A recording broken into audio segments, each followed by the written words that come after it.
गईले कमाए परदेसवा।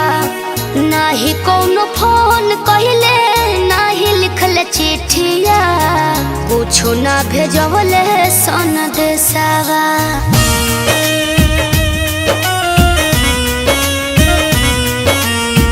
घर के हलतिया ठीक न रहे बाबा, गईले कमाए परदेसवा।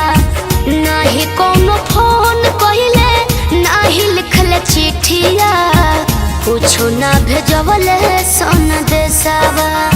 धड़कता जीवा छछनत मनवा, मन करे देखी एक बार हो। कौनो सबतिनिया लागे कहिले जादू टोनावा, भूल गईले घर परिवार हो। कौनो सबतिनिया लागे कहिले जादू टोनावा, भूल गईले घर परिवार हो।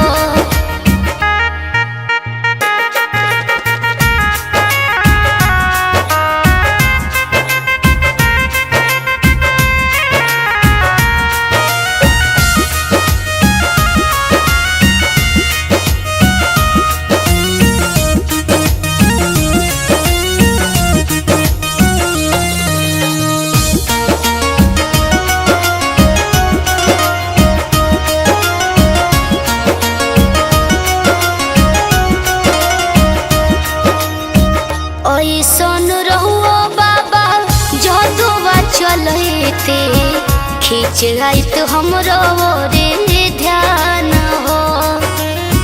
कसहू चली आइते धरी के रेलिया, उहे हवे एगो हमार जान हो।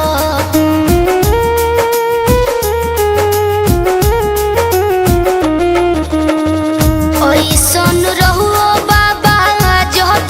चलते, खींच जाइत हमरे ओरे ध्यान हो।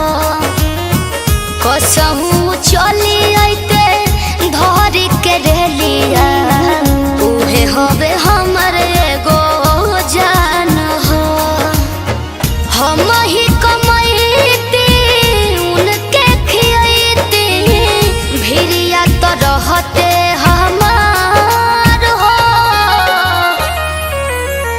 कौनो सबतिनिया लागे कहिले जादू टोनावा, भूल गईले घर परिवार हो।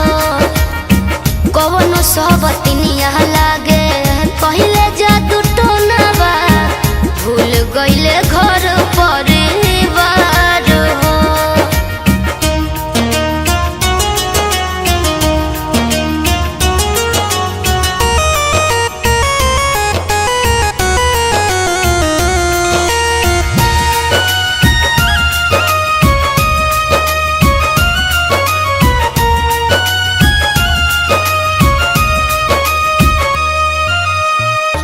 कराला तीज करब करवा बरतिया, दिलवा में बसल अरमान हो।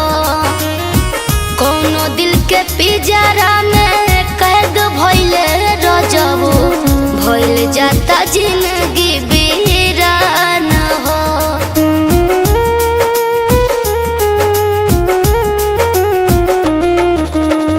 के कराला तीज करब कहरवा बरतिया, दिलवा में बसल अरमान हो। कौने दिल के पिंजरा में कैद भइले रजबू, भइल जाता जिंदगी वीरान हो। बिकी घरे आइते फेर खुशी लइते, राउर बाबा रहित उपकार हो। कौनो सबतिनिया लागे कहिले जादू टोनावा, भूल गईले घर परिवार हो। कौनो सबतिनिया लागे कहिले जादू टोनावा, भूल गईले घर